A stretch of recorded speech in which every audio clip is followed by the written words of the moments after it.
everyone, and welcome back to another episode of Ask Anything presented by Moser Consulting. I'm your host, Angel Leon, Moser's Director of Personnel. We're glad that you're with us for this episode of Ask Anything because today we're going to be talking about the power of agency. And with us to talk about this topic are two of Moser Consulting's own, Marcus Reed and Jim McKean. Let's learn a little bit about both of them. Jim McKean is a senior information technology leader and an Agile coach known for turning around troubled implementations and providing direction and drive. Skilled in building high-performance teams and leading complex projects that blend human performance and technical issues. Frequently selected to present complex ideas, difficult reports, and business cases to diverse audiences, including executive management and director. As a management coach, Jim has developed expertise in collaborative problem-solving and business analysis. He knows how to help groups of people work better together, has a deep understanding of business strategy, and a special talent for applying technologies to business strategies. He's a certified Agile coach, a certified Scrum Master and product owner, and a project management professional. Jim is curious and always learning. Marcus Reed is a principal consultant and team leader at Moser. He helps IT organizations reshape operations and culture to be more effective now and industry leaders tomorrow. Let's welcome our guests, Jim McKean and Marcus Reed. Gentlemen, welcome back to Ask Anything for you, Marcus. Jim, this is your first time here, so welcome. How are you guys? Well, thank you. Doing great. Well, it's great to have you back, Marcus. Jim, again, like I said, welcome to Ask Anything. This is your first time with us, but I'm hopeful that this is not your last time. But I want to learn a little bit more about this topic because the power of agency. I want to start with what agency is in this context and what we're going to be talking about today. So, gentlemen, take it away. In broad strokes, and I hope we get into more detail, there was a blip in the history of human work called the Industrial Revolution. I'm sure we've all heard of it. Up to that point, agency was absolutely key. And as we talked about I looked it up, it was season 1, episode 7, when we talked about transparency. Oh, yeah. We also talked about autonomy and mastery and purpose being crucial to any kind of successful organization. And in the Industrial Revolution, that got kind of squashed down. And as we entered the information revolution, we're doing knowledge work and creative work. Those same things that are intrinsically in us as human beings come back as very important, especially in light of the fact that for generations now, we have not been focused on those things, but rather on repetitive work and very simple metrics, being there and your throughput and being as most like a robot as you could possibly be, which is absolutely not the key to effective organizations in IT. And underlying what all those factors that make great organizations is the idea of agency. So agency it's a mindset of an individual. An individual needs to have agency if they're going to be operating at their highest performance levels. It's learnable. It's not some kind of embedded personality characteristic that you're born with. People absolutely can learn it. As I said, it was a mindset. Psychologists actually rank it as the highest level mindset. And it contains both the ability and the belief that you can do and initiate your own actions and that you can and do affect your environment. It comes back to that really primitive psychology of the human being. Control over our environment, curiosity, and pattern seeking are two of the things that make us what we are as a species. When the organization and the leadership can facilitate that mindset that Jim just described, we talked about autonomy, mastery, and shared purpose by Daniel Pink. Autonomy is just agency granted. Mastery is agency generated. I've got more and more agency because I'm getting better and better at what I do. And shared purpose is really just manifests as agency exercised, agency in action. So it lives in the individual, but it's very crucial for leadership and organizations to be mindful of it and facilitate it. Well, let's talk really quickly about the individual because that's actually, you both seem to be sort of towing the line of what agency does to the individual. So let me ask you both this. What does agency look like to the individual and what does it really enable? Agency enables a person to be responsible for their own actions, to take actions, and to affect their environment, as we said. The way you can tell that a person has agency, actually, it's not very difficult to tell. It's just a little hard to describe. People with agency tend to be happy. They tend to be engaged in their work. They tend to be productive and creative. They require intrinsic motivation. By that, I mean, they want to do what they're doing. They don't want to do it because they're going to have some external motivation like fear or money or things like that. So that's one of the ways you can tell that a person is beginning to engage agency in their lives. And in the workplace, it's often in a team context. You're, as a team, making plays together, right? There's individuals doing things, but it's in a team context. That's the autonomy. You're getting better at it all the time. There's the mastery. And those things are happening because you're together. There's your shared purpose. And like Jim mentioned, those are much bigger motivators than fear or, beyond a certain point, money even. It's hard to imagine that there's anything more important than money. But once you get the second car, once your kid's tuition is paid, that kind of starts slowing down a little bit in terms of why we want to get up and go do this. That's where the autonomy, mastery, and purpose, different kinds of agency or different phases of agency are really important. At the individual level, they also feel like they're getting measured. Like let's pretend you're a basketball player, or maybe you really are. You've done lots of interesting things in your life. I don't call myself a basketball player, trust me. Okay.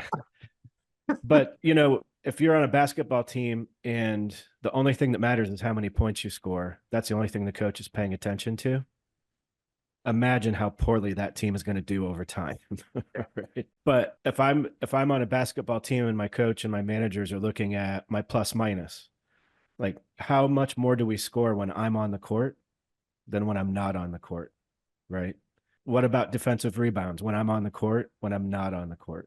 So even the way I'm measured starts to look and feel different. And that reinforces that sense of agency that I have along with my team. I think team agency is really, really important, especially in our industry, because it really does take a group of people working together to accomplish anything of any sort of scope. So you can actually begin to think of the team almost as if there are 4 people on your team, the 5th individual on the team is the team itself.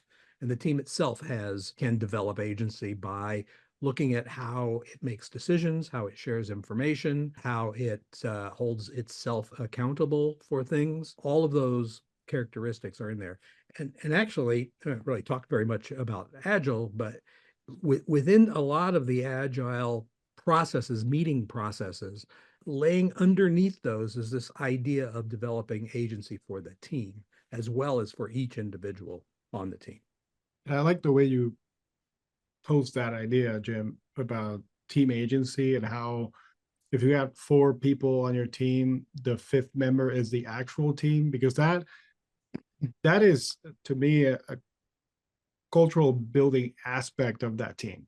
And as you mentioned, if the team is technically in sync and they're doing things the way that it manages things a lot better, then they're going to be a lot more successful at what they're trying to accomplish, as long as they're all on the same page, or at least to some degree at that level where they can be at the same page.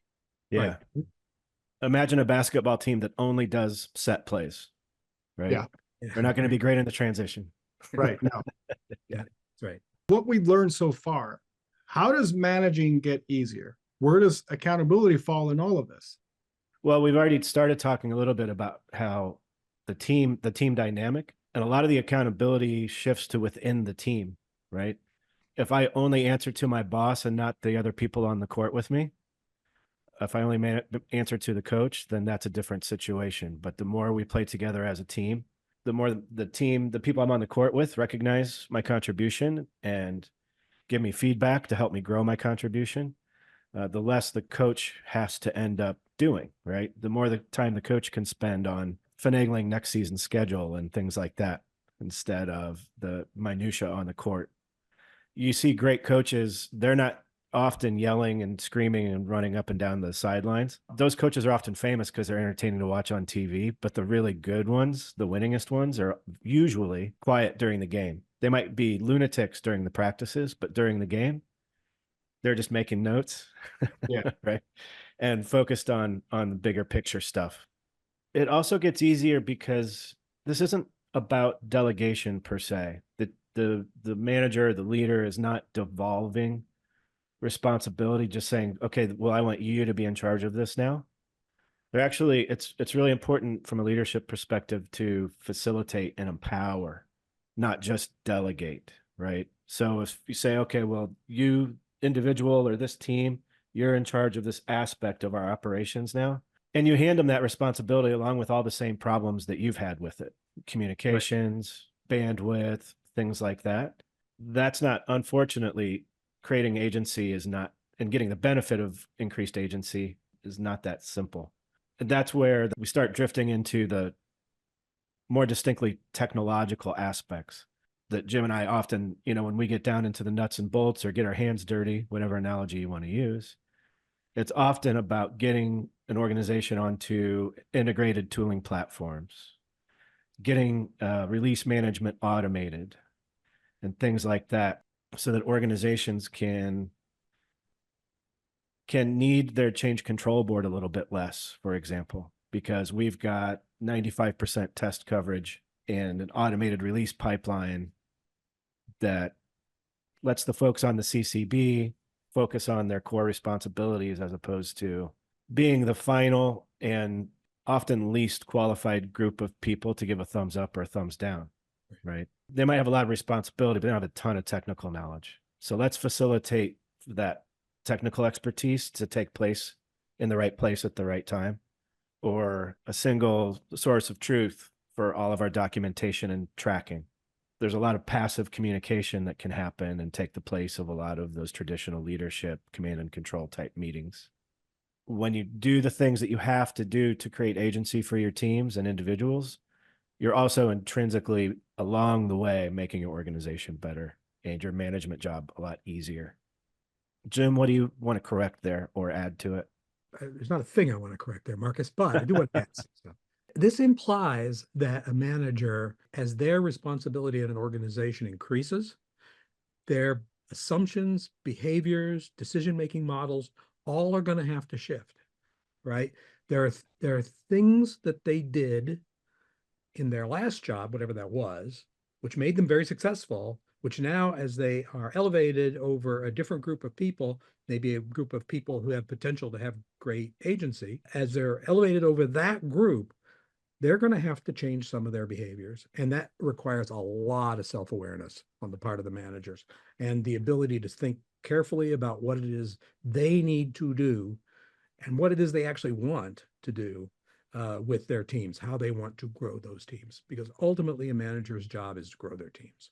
I want to ask something because as you both were talking, I kept thinking back about the analogy of the sports team, basketball team. Marcus, you were talking about earlier about the great coaches and how they, sometimes they might seem too quiet on the bench and they might be a strategist, for example. And I kept thinking back to, I'm a Bulls fan. I'm sorry, I live in Indiana, but I love Chicago Bulls growing up. So sorry. But what I kept comparing this to is to those teams that Phil Jackson used to lead, where you saw Michael Jordan, who was basically at the top of the triangle, of the pyramid, if you will. Triangle was the offense that Tex Winters, I believe was his name, came up with, and helped Phil win so many championships. But what the leader needs to do to basically bring out the best in those people, I couldn't help but think about and associate that with Phil Jackson, because that's what he used to do. He used to take these players. He knew he had one or two players that were ultimately the best players on the team. But he also knew that he needed to make the best player out of the eighth man on the team. Right. And so I kept thinking about that, just because when we look at teams and we look at everybody on a team has a role to play. And some people have strengths across the board. Some people have strengths in 3 out of 5 categories that you might need. Some people have strengths in 1 of the 5. As long as you're having that 1 out of 5 category be the best that they can be, the team's going to be successful. Yeah, back when I was a developer, I was never a full stack developer. I was never the strongest developer on my team. But when I was writing, for example, QA automation, that was absolutely crucial to the value that we delivered and the quality of the work. Yeah, I think a lot of times when we first start engaging with leaders, especially up in the director and vice president and C-suite level, they hear this binary between chaos and control. Right. Some of our clients have been through chaos. The reaction to chaos is a pendulum swing to the far other end of control. Mm-hmm. And there really is a happy place that you just described with Phil Jackson's Bulls, right? Yeah. Where there is a clear shared vision that was provided by leadership. There's a clear understanding of the goals and the basic tactics, but unexpected things are going to happen, and the agency to improvise in that moment is really important. If Phil Jackson had a team where nobody did anything unless he told them to do it, Right. not only would that be a losing team, that wouldn't even be basketball. Right. Right. Speaking of agency and owning your role, and to jump onto the Bulls analogy, how many times do you think Phil Jackson yelled at Dennis Rodman that he wasn't scoring enough points? Zero, because it wasn't his job. It wasn't his job. He wasn't there to score. He was there for defense and to rebound, and he owned that role. Like you talk about the person being the best at the one or two things that they're there to do. Absolutely, that was him. Yeah. So, and if he scored a couple of points, oh hey, cool, I guess, whatever. You take as a bonus, you move on. You don't necessarily go back and emphasize on that. You're just like, oh, hey, great. You give him the pat on the back, you give him the kudos, you push him, but let's get back at the thing that you do great. Let's get back to that. Congrats on the 2. Now get back to the other end. If you start scoring 20 a game, we're going to have a conversation, because that's not what you're here to do. I don't remember if it was on the 96 or 97 finals where he shot a 3-pointer, which he never did. I mean, I can only recall back in the late 80s when he used to do that when he was with Detroit with the Pistons. And in the 1996 or 97 season in the finals, he did that and he made it. And I remember him just going up and down the court with his arms up, like, great. And, here I go. And I don't remember if it was after the next play, somebody called a timeout and they were like, all right, you need to settle down. This is your role. You're not going to score 3-pointers. This is not what you do. And yeah, like Brian said, nobody needs to yell at the guy. Nobody needs to, you praise the guy for what he did great. Okay, now let's get back to what you need to do, which is these 2 things that you do awesome. Let's focus on that. Yeah, from a leadership perspective, you've got one individual or one team among many teams. You're helping them grow their agency. You're stopping and asking yourself, I've got this process or this decision that I'm looking at. Which path protects or generates agency? Which path precludes agency? Choosing the path very thoughtfully that fosters some kind of agency at that level. And then having the vision of, okay, if I'm answering my doubts that I need answered as a leader in order to give more and more agency in meaningful ways at the team level, the department level, whatever it is.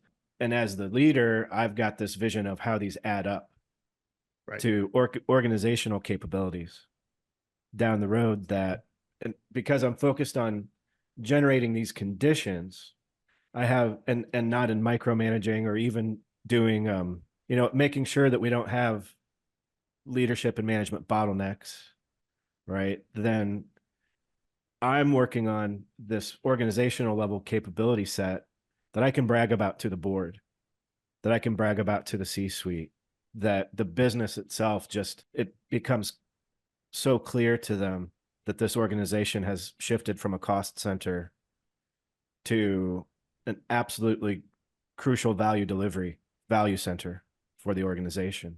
You're not going to get there without agency. Yeah, that's right. Agency at both the individual level and at the team level. The 2 have to go kind of hand in hand. Yeah.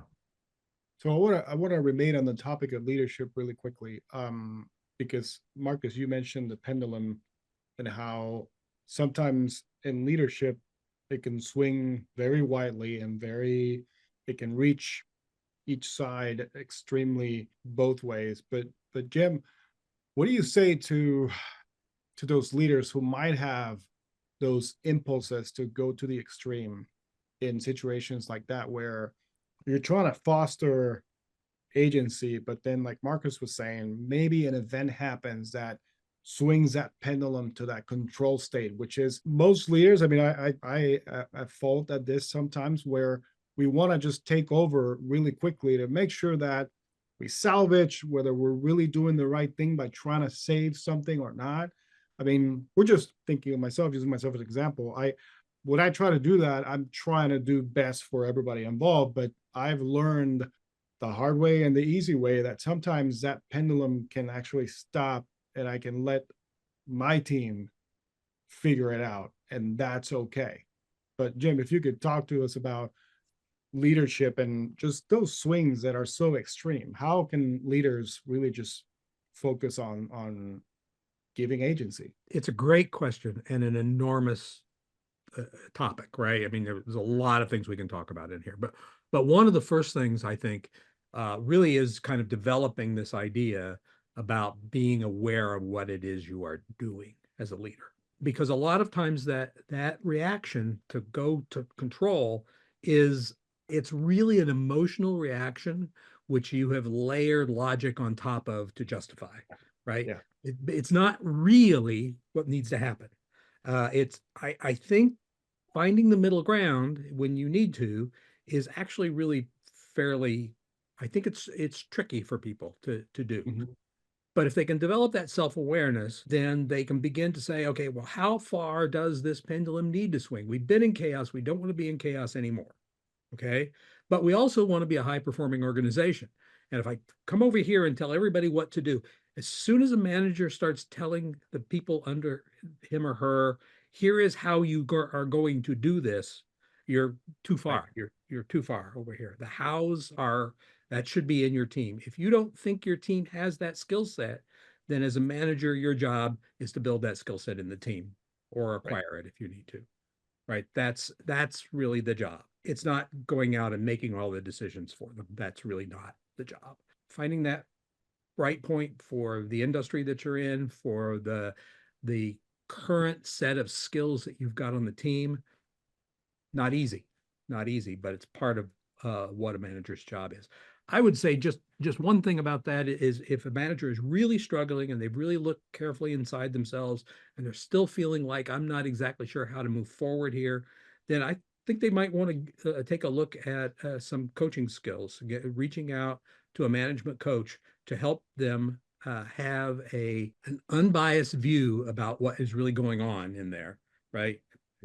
So that I think that's really a way to help. This is going to be difficult for some people because they have gotten in the chair they're in by having tight control in an organization.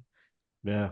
Another thing that can be useful in that moment, I had no intention coming into this to directly plug Moser products or services, but the discovery services where we don't just do BMP or whatever, we do sentiment analysis, we generate organizational data and sift through those and find causations and correlations and turn what used to be kind of a touch and feel, where in that moment that you described, Angel, it's very much a touch and feel moment. How far do I go on this? How far do I ride this pendulum, right? Towards the other end.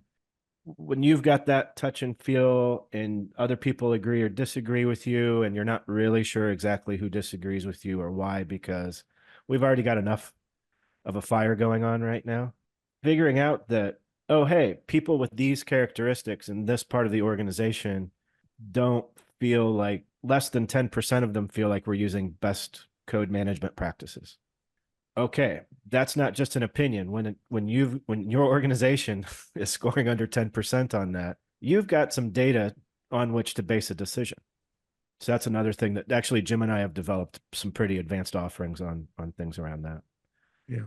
All right. So before we go, what do you think is the future state of agency? What do you think is the future state of this?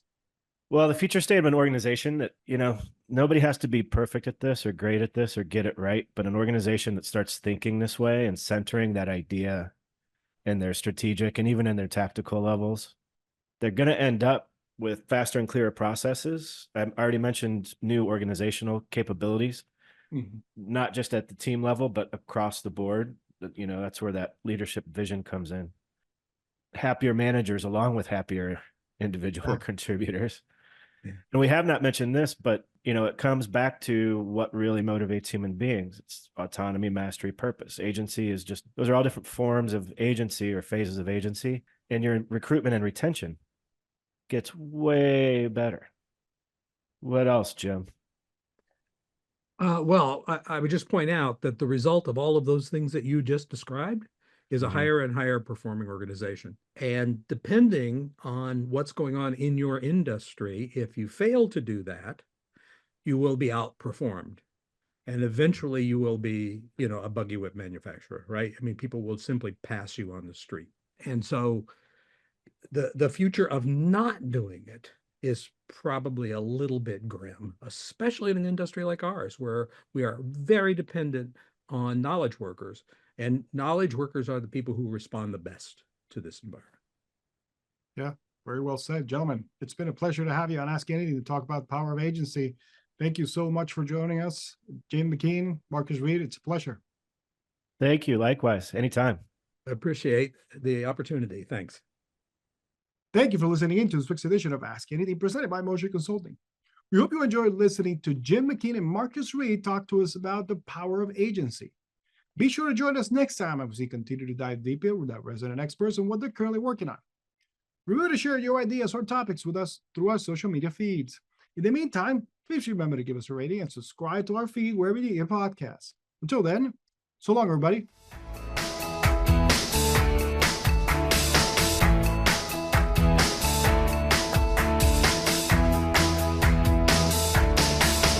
Go.